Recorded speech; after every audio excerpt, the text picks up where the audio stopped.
金粉湖畔古风传，铁骑逐利起狂澜。黄金国梦蔽天日，血泪千年洒故园。大家好，在下奇闻居士。在南美洲苍翠茂密的安第斯山脉深处，流传着一个古老而诱人的传说——黄金之城埃尔多拉多。它如同海市蜃楼般，引诱着无数探险家前仆后继，甘愿冒着生命危险，穿越危机四伏的丛林和险峻的山峰，只为一睹它的真容。这个神话般的传说，不仅改变了历史的进程，也带来了无尽的贪婪和毁灭。从西班牙征服者到亡命之徒，无数人被黄金的诱惑冲昏了头脑，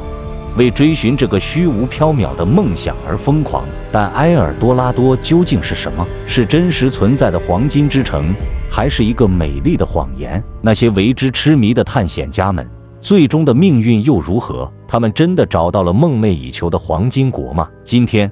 就让我们一同踏上这段充满传奇色彩的旅程，揭开这个失落文明的神秘面纱。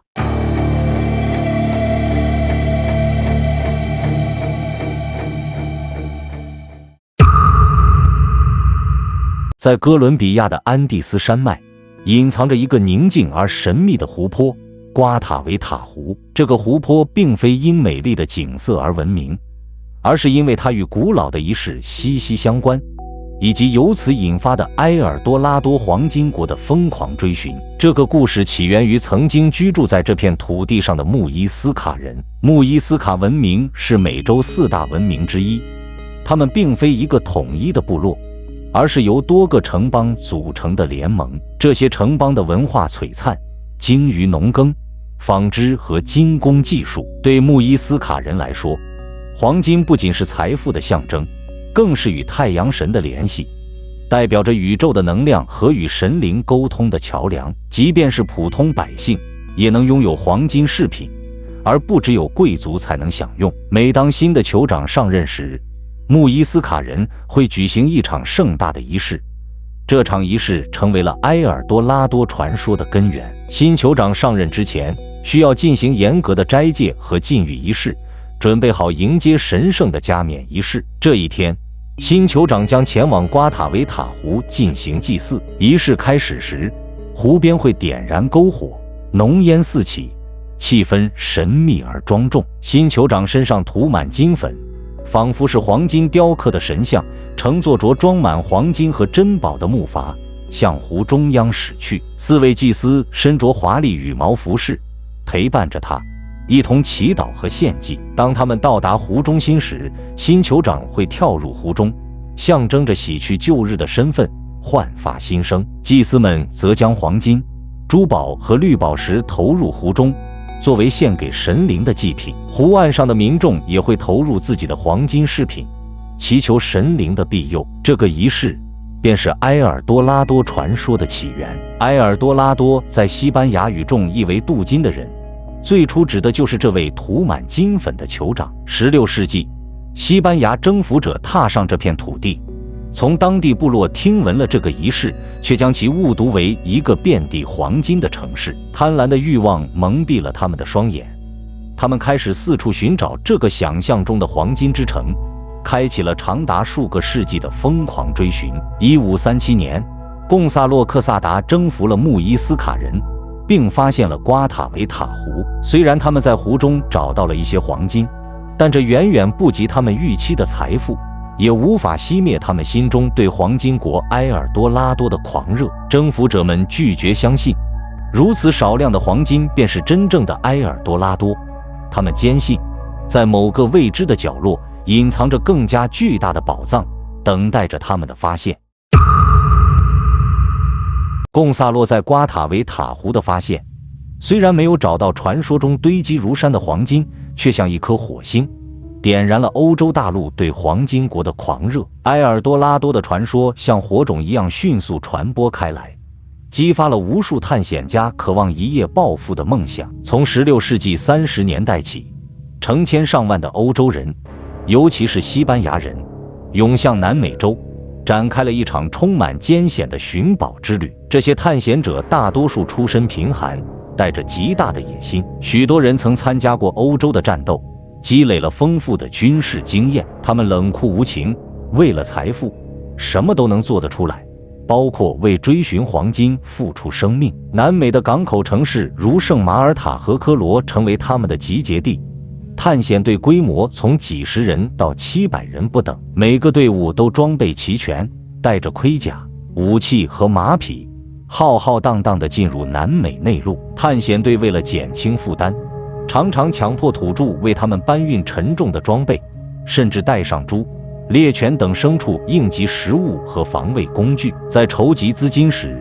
探险队的领导者往往需要举债，背负沉重的财务压力。经过数月准备，探险队终于出发。他们进入了那片未知的大陆，穿越平原、山脉、河流和丛林，探险时间长则数年，短则几个月。在探索过程中，探险者常与各个土著部落接触。为了获得黄金线索，他们采取各种手段，酷刑威胁或用礼物诱惑，而土著居民也很快学会了如何应对这些贪婪的入侵者，通常会指引探险者向某个方向继续寻找，假称黄金就在那边，以便尽快摆脱这些不速之客。在这场狂热的追寻中，许多著名的探险家纷纷加入。1541年，贡萨洛·皮萨罗从基多出发，向东寻找黄金国，结果却意外发现了亚马逊河，并沿河航行至大西洋。与此同时，西门尼斯带领700人征服了穆伊斯卡人。虽然他们找到了黄金和珠宝，但征服者们拒绝承认这些是黄金国的一部分。他们仍然执迷不悟，继续寻找着那个理想中的黄金王国，但最终无一例外的都以失败告终。几个世纪以来，关于埃尔多拉多的追寻几乎成了一个永无止境的梦魇，驱使着无数探险家奔向南美的深处。从最初的简陋装备到如今高科技的探测手段，追寻黄金之城的目标始终未变。无论是木船、马匹，还是现代的无人机和雷达，科技不断进步，但埃尔多拉多依旧藏匿在亚马逊雨林的深处，未曾向世人显现。讽刺的是，正是因为这些探险者对黄金国的追寻，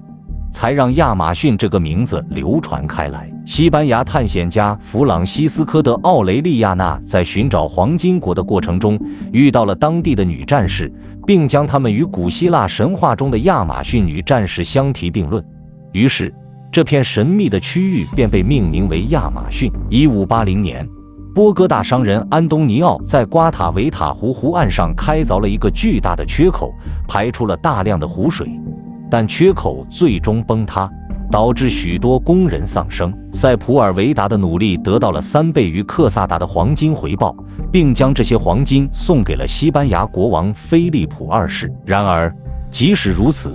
埃尔多拉多的追寻并未停止。1594年，英国探险家沃尔特·罗利爵士开始了对黄金国的搜索，紧随其后的是西班牙征服者们。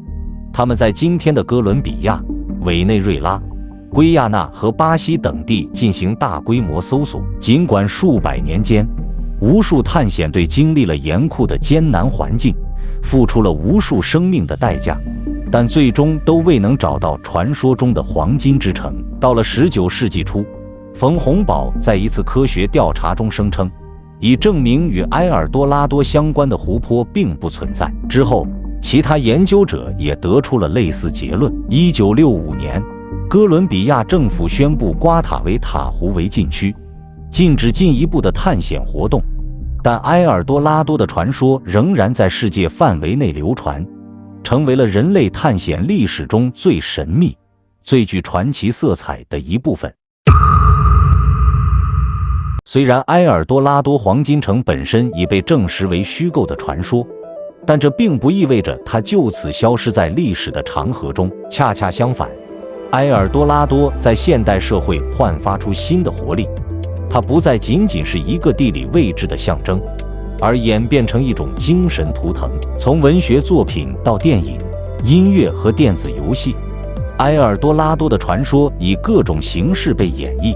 激发着人们的想象力和创造力。无论是尼尔·杨的专辑《埃尔多拉多》，还是电子游戏《神秘海域》、德雷克船长的宝藏，亦或是各种以埃尔多拉多为主题的棋盘游戏和书籍，都反映了人们对这个传说的持久热爱。凯迪拉克埃尔多拉多车型更是持续畅销近50年，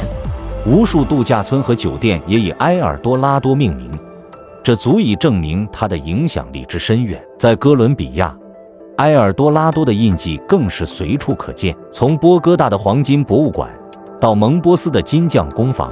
你都能感受到这个传说带来的文化影响。黄金博物馆收藏了大量的哥伦布时期前的黄金制品，